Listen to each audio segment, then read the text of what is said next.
This is the brand new PT1 laser TV from Hisense. A top-class device with enough brightness to work even during the day. With a shorter wall distance for more flexibility in the living room, a new modern design, a Dolby Atmos system integrated, and much more. How it performs in everyday life, and especially how it compares to its big brother, the PX3 Pro. Great to have you with us again today. The PT1 is positioned below the flagship model, the PX3 Pro, and therefore has less than 2,500 ANSI lumens. It's an RGB laser device, meaning we also have this huge color space of 107% BT 2020 color space coverage. That's enormous, and at first glance, it already looks like a slightly darker PX3, but it also supports 3D here. It's closer to the wall. That's an advantage here too. HDMI 2.1 is supported. On the back, you'll find the connections. Two of the HDMI inputs support HDMI 2.1 with a maximum refresh rate of 120 Hz at Full HD, and at 4K it goes up to 60 Hz. Unfortunately, the 120 Hz at 4K is not supported.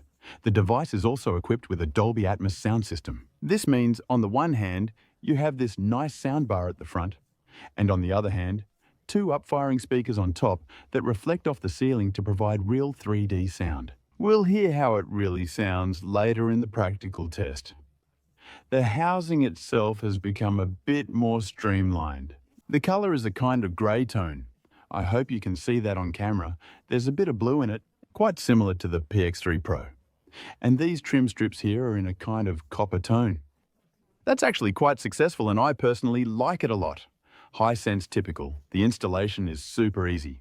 You just place this laser TV on your sideboard. The screen is ideally already hanging, and then you first notice that the wall distance has become a bit shorter again. And that's nice, especially if you have a slimmer sideboard or can't be far from the wall. Then it's very helpful if the laser TV can stand very close.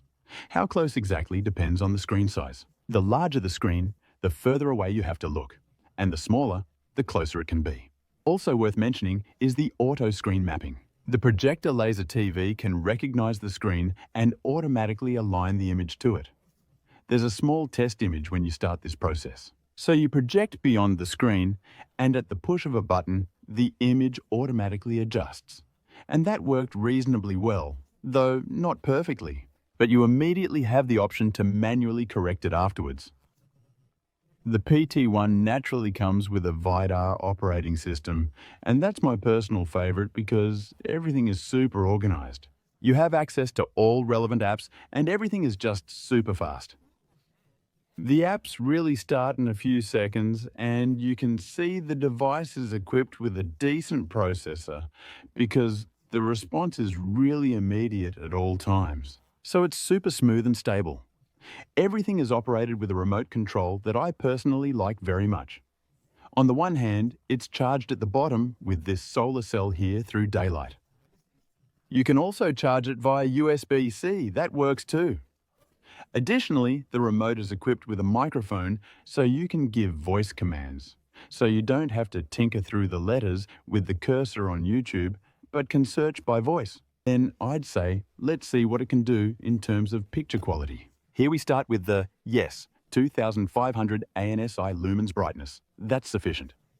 You can see that, even in the bright room, you can really see something. You can clearly see what's happening here. We've shaded the room, it's bright. Otherwise, the sun would be shining in, and then it would be tight with the picture quality. But nevertheless, it's a bright room.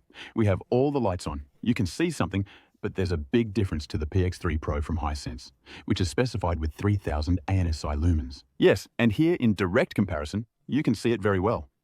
So we have the PT1 with 2,500 ANSI lumens and the PX3 with 3,000 ANSI lumens. And you can see, of course, there's a noticeable brightness difference. The PX3 is a notch brighter.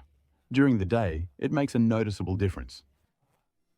But you also have to say that the PT1 with 2,500 ANSI lumens has enough brightness to operate it during the day and still see well. In the evening, it's not as drastic.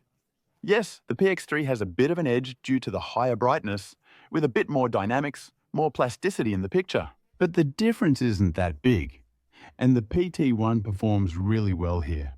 And in terms of colors, we're pretty much on par. So yes, you could say the PT1 is a smaller PX3 with a damn good picture and only small compromises in brightness.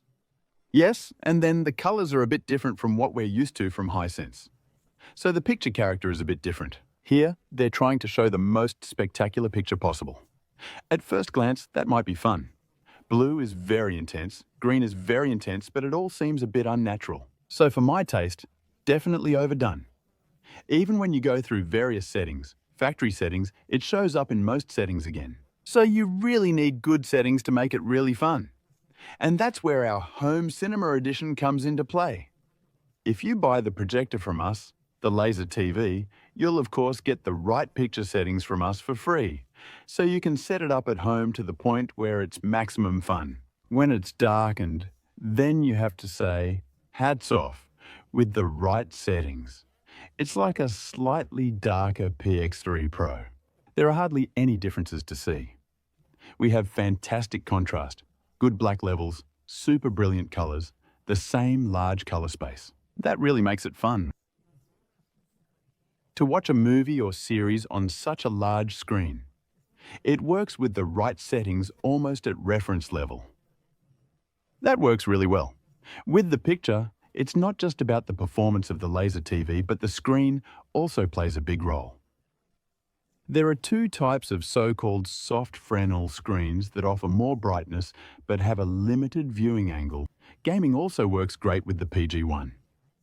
On the one hand, we have a super low input lag of about 36 milliseconds, which we could measure at 4K with 60 Hz. You can reduce that even further by turning on the turbo mode. Then you get to 17.6, 17.8 milliseconds. That's pretty impressive.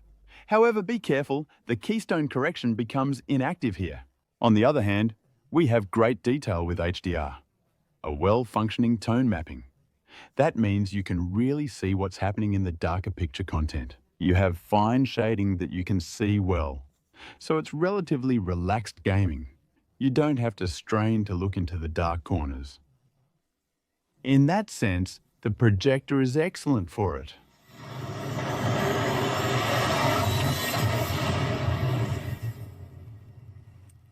The sound system is also impressive. It works pretty well. The Dolby Atmos up-firing speakers contribute to getting a certain spatial feeling. Of course, you can't expect it to be a real home cinema system, but it sounds much better than most TV speakers. The cinema mode is very heavy on the bass. That means it tends to drone a bit. I don't like that so much, but it works well in terms of sound otherwise. So I would recommend taking the cinema mode and then going into the equalizer afterwards and adjusting the bass to your own taste. That worked best for me here. And then it's fun. And I can imagine that it's enough for some people. But if you want a bit more, you should definitely connect a sound system. Either the system you already have at home, and that makes it maximum fun and brings the big sound to the home cinema to match the big picture. Yes, my personal conclusion on the PT1 from Hisense, it's a phenomenally good laser TV with the right picture settings. It's really fun. It brings great contrast, decent brightness, super brilliant colors, lots of sharpness. It has a great operating system with a top remote control. So it all makes sense and is even a bit closer to the screen, which can also make the setup much easier. The only downside is the brightness. So if you don't necessarily need the brightest, I can really warmly recommend the PT1. Do you have any questions or suggestions? Feel free to let me know in the comments below.